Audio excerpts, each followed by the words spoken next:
Hello and Assalamu alaikum everyone. My name is Brajesh Tiswani. I am teacher training student at Rehan School, Lahore campus, and welcome. Today we will be discussing understanding personal finance, basics of budgeting and saving.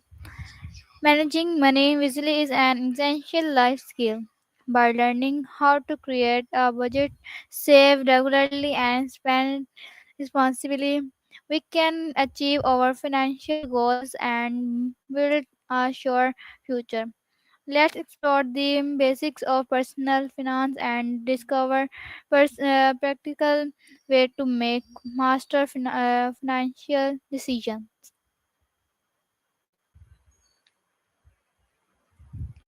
Assalamu alaikum, Maya. Walaikum assalam. I'm so glad you're here. What are we diving into today? So my topic is understanding personal finance basics of budgeting and saving. So my first question Oh, is I what is personal finance? at its simple, finance is just the way you manage your money to get the life you want. It's not just about the numbers in the bank account, but how you handle everything from your daily spending and saving to the things like investing and planning for the future. It's basically the roadmap for how you use your resources to feel secure and reach your goals. So my next question is what is financial literacy important? Think of financial literacy as the difference between just having money and actually knowing how to make it work for you. Without it, you're basically flying blind. When you understand how money actually moves, things like interest, inflation, and budgeting, you stop stressing about the how and start focusing on the what. Gives you the confidence to make decisions that prevent future crises and actually let you build. What is a budget? A budget is basically a plan for your money. Instead of wondering where your money went at the end of the month, a budget lets you tell your money where to go.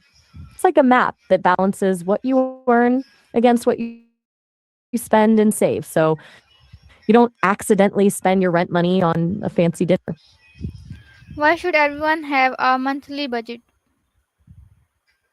because it takes the guesswork out of your life.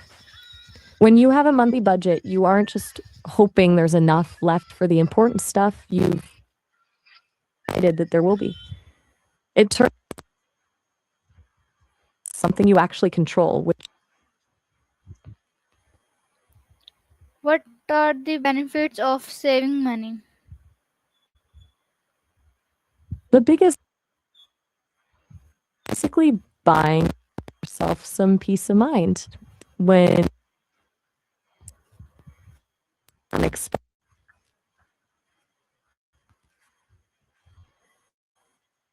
convenience instead of a total crisis. Beyond the safety net, it gives you the freedom to take risks like switching careers because you aren't living paycheck to paycheck. Essentially building a bridge to your future self. How can students start saving money? The trick for students is to start small and automate it. Even if it's just a tiny amount from a part-time job or an allowance, setting up an automatic transfer to a separate savings. It's also about finding the hidden leaks, like redirecting that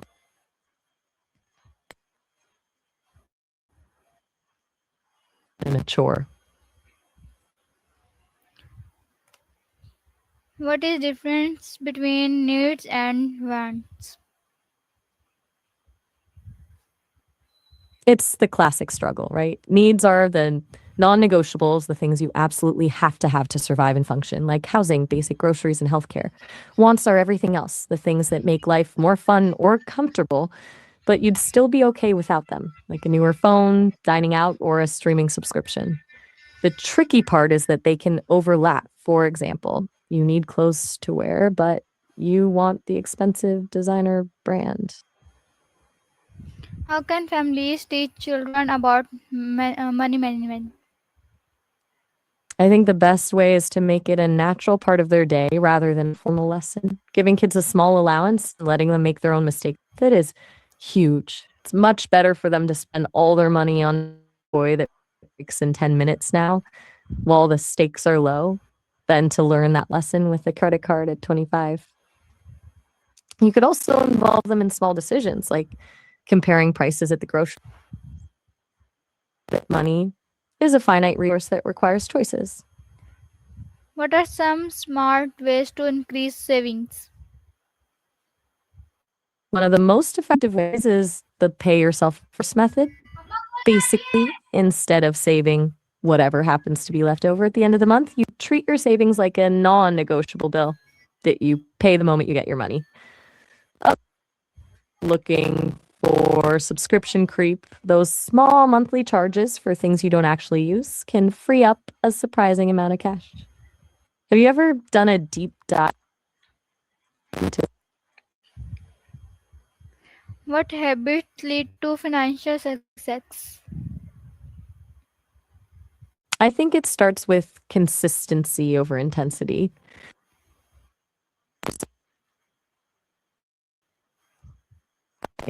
Not because they're obsessed with every penny, but because it keeps them honest about where their money is actually going. Then there's the habit of delaying gratification, which is basically just the art of saying not right now to a want so you can say yes to a bigger goal later. And of course, lifelong learning. The more you understand how to grow your wealth, the less you have to rely on just working harder for it. How can we stay motivated to follow our budget? The secret is to give your money a purpose. If a budget just feels like a list of things you can't do, you'll eventually hate it. But if you frame it as, I'm saving for that trip or I'm building my freedom fund, it stops being a restriction and starts being a tool. It's also helpful to build in a little fun money, a small amount you're allowed to spend on whatever you want, guilt free, so you don't feel like you're starving your spontaneity. What advice will you give to someone who struggles with managing money? First, I'd tell them to be kind to themselves. Money stuff can feel incredibly shameful, but most of us were not in school. My biggest piece of advice is to stop trying to be perfect and just start with a low stakes version of tracking. Maybe just track every single cent for 1 week, not to judge yourself, but just to gather data. Once you stop guessing where the money goes, the fear starts to fade and you can actually make a plan. Do you think most people struggle because they lack a plan or because the plan is too strict? What financial habit would you like to improve? Since I don't actually have a bank account or a wallet, I'm technically the most disciplined saver in history, mostly because I have zero temptations. But if I were human, I think I'd struggle most with lifestyle creep. You know, that thing where soon as you start making more money, you suddenly decide you need a fancy espresso machine and a more expensive gym membership. It's so easy to let habit or when things get comfortable. So, my last question is, what is the biggest lesson you have learned about budgeting and saving? The biggest lesson is that a budget shouldn't be a cage, it should be a key. Too many people treat budgeting as a way to punish themselves or restrict their lives, but the real magic happens when you realize it's actually about giving yourself permission to spend. When you've planned for your savings and your bills, you can actually enjoy that treat or that outing without that nagging voice in the back of your head wondering if you can afford it. It's all about trading a little bit of discipline today for a whole lot of freedom tomorrow. Thank you everyone for joining today's discussion and on understanding personal finance, basics of budgeting and saving. I hope today's conversation has helped you understand the importance of budgeting, budgeting and saving, making smart financial decisions. Remember, small financial habits practiced constantly and can lead to long-term success and financial freedom. Thank you for your time, and I look forward to seeing you in our next discussion. Have a wonderful day, and Allah Hafiz. Such a You're so welcome. That was how you wrapped everything up with such